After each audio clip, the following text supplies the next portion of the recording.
ಎಲ್ಲರಿಗೂ ನಮಸ್ಕಾರ. ಈ ಕುಂಭ ರಾಶಿಯವರು ತುಂಬಾ ಒಳ್ಳೆ ಮನಸ್ಸಿರುವಂತಹ ವ್ಯಕ್ತಿಗಳು.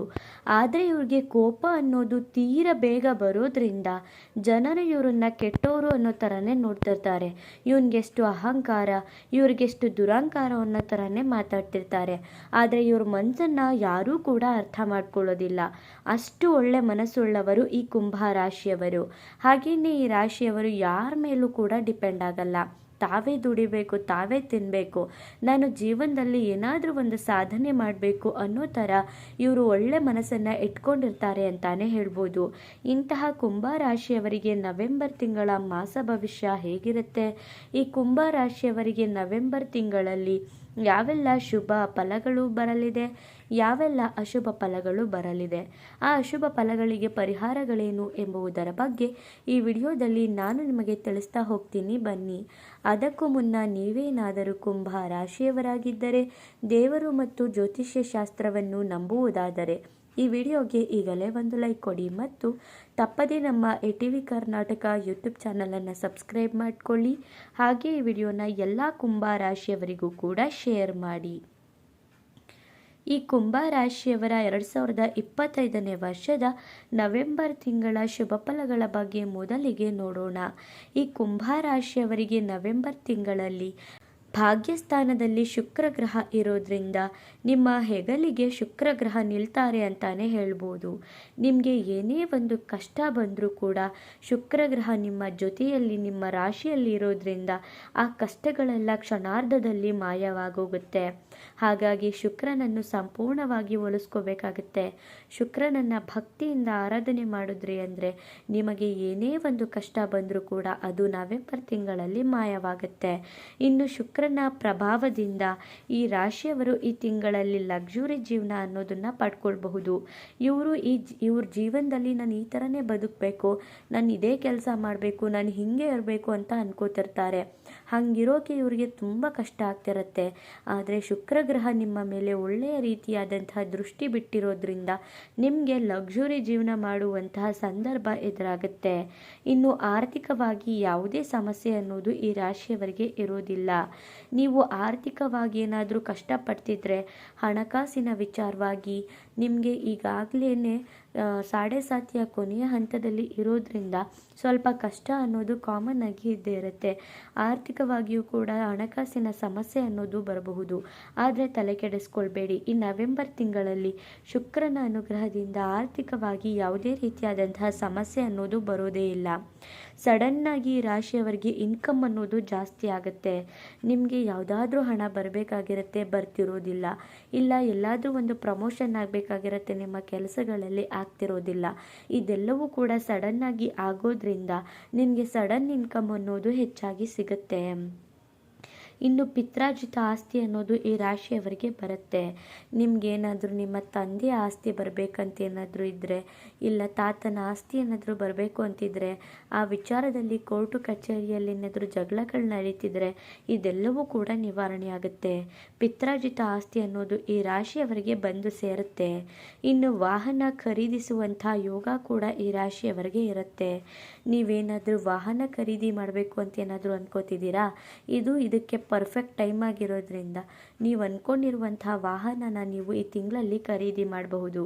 ಇಲ್ಲ ಮನೆ ಕಟ್ಟುವಂತಹ ಯೋಗ ಬರೋದ್ರಿಂದ ನೀವು ತುಂಬ ಕನಸನ್ನು ಇಟ್ಕೊಂಡು ನಾನು ಮನೆ ಕಟ್ಟಬೇಕು ಅಂತ ಯೋಚನೆ ಮಾಡ್ತಿದ್ರೆ ಮನೆ ಕಟ್ಟುವಂತಹ ಯೋಗ ಕೂಡ ನಿಮ್ಮದಾಗಿರುತ್ತೆ. ಒಳ್ಳೆ ಮನೆಯೇ ಕಟ್ತೀರಾ. ಇನ್ನು ಸೈಟ್ ಏನಾದರೂ ತಗೋಬೇಕು ಅಂತ ಏನಾದರೂ ಪ್ಲ್ಯಾನ್ ಮಾಡ್ತಿದ್ರೆ ಖಂಡಿತವಾಗಿಯೂ ಕೂಡ ಸೈಟನ್ನು ಕೂಡ ಖರೀದಿ ಮಾಡುವಂತಹ ಸಂದರ್ಭ ಇದಾಗಿರುತ್ತೆ. ಇನ್ನು ಸೂರ್ಯನಿಂದ ತಂದೆಯ ಆರೋಗ್ಯದಲ್ಲಿ ಹಾಗೂ ತಂದೆಯ ಕೆಲಸದಲ್ಲಿ ಜಯ ಪ್ರಾಪ್ತಿಯಾಗುತ್ತೆ. ಸೂರ್ಯಗ್ರಹ ನಿಮ್ಮ ರಾಶಿಯಲ್ಲಿ ಚೆನ್ನಾಗಿರೋದ್ರಿಂದ, ಪಿತೃಸ್ಥಾನದಲ್ಲಿ ಇರೋದ್ರಿಂದ ನಿಮ್ಮ ತಂದೆ ಯಾವುದ್ಯಾವ್ದು ಕೆಲಸ ಮಾಡ್ತಿದ್ದೀರೋ ಆ ತಂದೆಯ ಕೆಲಸಗಳಲ್ಲಿ ಲಾಭ ಸಿಗುತ್ತೆ. ಜೊತೆಗೆ ಅವರ ಆರೋಗ್ಯದಲ್ಲಿ ಚೇತರಿಕೆ ಅನ್ನೋದು ಕಾಣೋದ್ರಿಂದ ನಿಮಗೆ ಹಣಕಾಸಿಗೆ ತೊಂದರೆ ಬರಲ್ಲ. ಅವರ ಆರೋಗ್ಯಕ್ಕೆ ನೀವು ತುಂಬ ಹಣ ಖರ್ಚು ಮಾಡ್ತಿರ್ತೀರ, ಆದರೆ ಇದು ಪರ್ಫೆಕ್ಟ್ ಟೈಮ್ ಆಗಿರುತ್ತೆ. ಅವರ ಆರೋಗ್ಯ ಕೂಡ ಚೇತರಿಕೆ ಕಾಣುತ್ತೆ. ಇನ್ನು ಇಷ್ಟೆಲ್ಲ ಶುಭ ಫಲಗಳನ್ನ ಈ ಕುಂಭ ರಾಶಿಯವರು ನವೆಂಬರ್ ತಿಂಗಳಲ್ಲಿ ನೋಡಿದ್ದಾಯಿತು. ಇನ್ನು ಈ ರಾಶಿಯವರು ಏನೇನು ಎಚ್ಚರಿಕೆಯನ್ನು ಕಾಳಜಿಯನ್ನು ವಹಿಸ್ಕೋಬೇಕಾಗಿರುತ್ತೆ ಅಂತ ನೋಡೋದಾದರೆ, ಧನಸ್ಥಾನದಲ್ಲಿ ಶನಿಗ್ರಹ ಇರೋದ್ರಿಂದ ಹಾರ್ಡ್ ವರ್ಕ್ ಮಾಡಿದರೆ ಮಾತ್ರ ಜಯ ಪ್ರಾಪ್ತಿಯಾಗುತ್ತೆ. ಧನಸ್ಥಾನದಲ್ಲೇ ಶನಿ ಇರೋದ್ರಿಂದ ನೀವು ತುಂಬ ಕಷ್ಟಪಟ್ಟರೆ ಮಾತ್ರ ನಿಮಗೆ ಹಣ ಬರುತ್ತೆ. ನನ್ನ ಟೈಮ್ ಚೆನ್ನಾಗಿದೆ, ಶುಕ್ರ ನನ್ನ ರಾಶಿಯಲ್ಲಿ ತುಂಬ ಚೆನ್ನಾಗಿದ್ದಾರೆ, ನನಗೆ ಕೂತಿದ್ದ ಜಾಗದಲ್ಲೇ ದುಡ್ಡು ಬರುತ್ತೆ ಅಂದರೆ ಯಾವುದೇ ಕಾರಣಕ್ಕೂ ಕೂಡ ಬರಲ್ಲ. ನಾವು ಎಷ್ಟು ಪ್ರಯತ್ನ ಮಾಡ್ತೀರೋ ಅಷ್ಟು ಹಣ ಬರುತ್ತೆ. ನೀವು ಪ್ರಯತ್ನನೇ ಮಾಡಲಿಲ್ಲ ಅಂದರೆ ಹಣ ಬರೋದಿಲ್ಲ. ನೀವು ತುಂಬ ಎಫರ್ಟ್ ಹಾಕಿದ್ರೆ ತುಂಬ ಹಣ ಬರುತ್ತೆ ಅಂತ ಹೇಳ್ತಿದ್ದಾರೆ. ಇನ್ನು ಎಷ್ಟು ಎಫರ್ಟ್ ಹಾಕಿ ಕೆಲಸ ಮಾಡ್ತೀರೋ ಅಷ್ಟು ಲಾಭ ನಿಮ್ಮದಾಗುತ್ತೆ. ನೀವು ಎಷ್ಟು ಜಾಸ್ತಿ ಎಫರ್ಟ್ ಹಾಕ್ತಿರೋ ಅಷ್ಟು ಜಾಸ್ತಿ ಹಣನ ನೀವು ಈ ತಿಂಗಳಲ್ಲಿ ಸಂಪಾದನೆ ಮಾಡ್ಬೋದು. ಇನ್ನು ರಾಹುವಿನಿಂದ ಸಡನ್ನಾಗಿ ಕಷ್ಟ ಎದುರಾಗುತ್ತೆ. ರಾಹು ಸರ್ಪ್ರೈಸ್ ಗ್ರಹ, ತುಂಬ ಎತ್ತರದ ಮಟ್ಟಕ್ಕೆ ಕರ್ಕೊಂಡು ಹೋಗ್ತಿರ್ತಾರೆ, ಸಡನ್ನಾಗಿ ರಪ್ಪ ಅಂತ ಕೆಳಗಡೆ ಬೆಳೆಸ್ಬಿಡ್ತಾರೆ. ಹಾಗಾಗಿ ರಾಹು ಗ್ರಹನ ನೀವು ಶಾಂತಿ ಮಾಡ್ಕೋಬೇಕಾಗತ್ತೆ. ಇನ್ನು ರಾಹುವಿನ ಶಾಂತಿಗಾಗಿ ಸರಸ್ವತಿ ಆರಾಧನೆ ಮಾಡ್ಕೊಳ್ಳಿ. ಈ ರೀತಿಯಾಗಿ ಮಾಡಿದ್ರೆ ನಿಮಗೆ ಖಂಡಿತವಾಗಿಯೂ ಕೂಡ ಏನೇ ಒಂದು ನಷ್ಟ ಬಂದರೂ, ಅದು ಕಷ್ಟದಿಂದ ಇದ್ದರೂ ಕೂಡ ಅದೆಲ್ಲವೂ ಕೂಡ ಈಸಿಯಾಗಿ ಪಾರಾಗೋಗುತ್ತೆ. ಇನ್ನು ಬುಧಗ್ರಹ ಕೂಡ ವಕ್ರನಾಗಿರೋದ್ರಿಂದ ಕಷ್ಟಪಟ್ಟು ಲಾಭನ ಪಡ್ಕೋಬೇಕಾಗುತ್ತೆ. ಬುಧ ಕೂಡ ಈ ರಾಶಿಯವರಿಗೆ ವಕ್ರವಾಗಿರೋದ್ರಿಂದ ನೀವು ತುಂಬ ಎಫರ್ಟ್ ಹಾಕಬೇಕಾಗತ್ತೆ. ಈ ತಿಂಗಳಲ್ಲಿ ನೀವು ಎಷ್ಟು ಎಫರ್ಟ್ ಹಾಕ್ತೀರಾ ಅನ್ನೋದು ಈ ತಿಂಗಳಲ್ಲಿ ತುಂಬ ಇಂಪಾರ್ಟೆಂಟ್ ಆಗುತ್ತೆ. ನೀವು ತುಂಬ ಹಣನ ಸಂಪಾದನೆ ಮಾಡಬಹುದು, ಆದರೆ ಸಖತ್ ಎಫರ್ಟ್ ಹಾಕಬೇಕಾಗತ್ತೆ. ಇನ್ನು ಕುಜನಿಂದ ಆವೇಶ ಹೆಚ್ಚಾಗುತ್ತೆ. ಯಾವುದೇ ಕಾರಣಕ್ಕೂ ಕೂಡ ನೀವು ಆವೇಶನ ಮಾಡ್ಕೊಬೇಡಿ. ಸಡನ್ನಾಗಿ ಕೋಪ ಬಂದುಬಿಡೋದು, ಸಡನ್ನಾಗಿ ಟೆನ್ಷನ್ ಆಗಿಬಿಡೋದು, ಈ ರೀತಿಯಾಗಿ ಆಗೋಗುತ್ತೆ. ಹಾಗಾಗಿ ನೀವು ಎಷ್ಟು ತಾಳ್ಮೆಯಿಂದ ಇರ್ತೀರೋ ಅಷ್ಟು ಒಳಿತಾಗತ್ತೆ. ಇನ್ನು ಆತುರತೆ ಅನ್ನೋದು ಯಾವುದೇ ಕೆಲಸದಲ್ಲೂ ಬೇಡವೇ ಬೇಡ. ಯಾವುದೇ ಕೆಲಸ ಮಾಡಿದ್ರೂ ಕೂಡ ಆತುರವಾಗಿ ಏನನ್ನು ಕೂಡ ಮಾಡಬೇಡಿ. ತಾಳ್ಮೆಯಿಂದ ನಿಧಾನವಾಗಿ ಯೋಚಿಸಿ, ನಾನು ಈ ಕೆಲಸ ಮಾಡಿದ್ರೆ ನನಗೆ ಒಳ್ಳೆಯದಾಗುತ್ತಾ, ಈ ಕೆಲಸ ಮಾಡಿದ್ರೆ ಕೆಟ್ಟದ್ದಾಗುತ್ತಾ ಅನ್ನೋದನ್ನು ನಿಧಾನವಾಗಿ ಯೋಚನೆ ಮಾಡಬೇಕಾಗತ್ತೆ. ಇನ್ನು ಕೇತುವಿನಿಂದ ನಿಮ್ಮ ಮನೆಯಲ್ಲಿ ಅಶಾಂತಿಯ ವಾತಾವರಣ ಇರುತ್ತೆ. ಕೇತು ನಿಮ್ಮ ಮನೆಯಲ್ಲಿ ಅಶಾಂತಿನ ತರ್ತಿದ್ದಾರೆ. ಶಾಂತಿ ಅನ್ನೋದು ನೆಲೆಸಬೇಕು ಅಂದರೆ ನೀವು ತಾಳ್ಮೆಯಿಂದ ಇರಬೇಕು. ಇನ್ನು ಕೇತುವಿನ ಶಾಂತಿಗಾಗಿ ಗಣಪತಿಯ ಆರಾಧನೆ ಮಾಡಿ. ಆಗ ಅಶಾಂತಿ ಅನ್ನೋದು ಹೋಗಿ ಶಾಂತಿಯಿಂದ ನೀವು ಜೀವನ ಮಾಡ್ಬೋದು. ಇನ್ನು ಸಂಗಾತಿಯೊಂದಿಗೆ ಜಗಳಗಳು ಇದ್ದೇ ಇರುತ್ತೆ. ಸಂಗಾತಿಯೊಂದಿಗೆ ಯಾವುದೇ ಕಾರಣಕ್ಕೂ ಕೂಡ ಜಗಳ ಮಾಡ್ಕೊಳ್ಳೋಕೆ ಹೋಗಬೇಡಿ. ನೀವು ಸಂಗಾತಿಯೊಂದಿಗೆ ಎಷ್ಟು ಸಾಮರಸ್ಯದಿಂದ ಇರ್ತೀರೋ ಅಷ್ಟು ಒಳ್ಳೆಯದು. ಸಂಗಾತಿ ಮನಸ್ಸು ತಿಳಿಯಾಗಿದ್ದರೆ ಮಾತ್ರ ನಿಮಗೆ ಏಳಿಗೆ ಅನ್ನೋದು ಸಿಗುತ್ತೆ ಈ ಕುಂಭ ರಾಶಿಯವರಿಗೆ. ಇನ್ನು ಗುರುವಿನಿಂದ ಆರೋಗ್ಯದಲ್ಲಿ ಸಮಸ್ಯೆ ಬರಬಹುದು. ನಿಮ್ಮ ಆರೋಗ್ಯದ ಕಡೆಗೆ ಈ ರಾಶಿಯವರು ಹೆಚ್ಚಿನ ಗಮನ ವಹಿಸಬೇಕಾಗತ್ತೆ. ಆರೋಗ್ಯದಲ್ಲಿ ಈ ರಾಶಿಯವರಿಗೆ ಸಮಸ್ಯೆ ಇರೋದ್ರಿಂದ ಸಣ್ಣ ಪುಟ್ಟ ಆರೋಗ್ಯ ಸಮಸ್ಯೆ ಬಂದಿದೆ ಅಂದಿದ ಕೂಡಲೇ ನೀವು ವೈದ್ಯರ ಬಳಿಗೆ ಭೇಟಿ ನೀಡಿ ಆರೋಗ್ಯ ಸಮಸ್ಯೆನ ನಿವಾರಣೆ ಮಾಡ್ಕೊಳ್ಳಿ. ಇನ್ನು ಇಷ್ಟೆಲ್ಲ ಶುಭ ಫಲಗಳು ಅಶುಭ ಫಲಗಳನ್ನ ನೋಡಿದ್ದಾಯಿತು.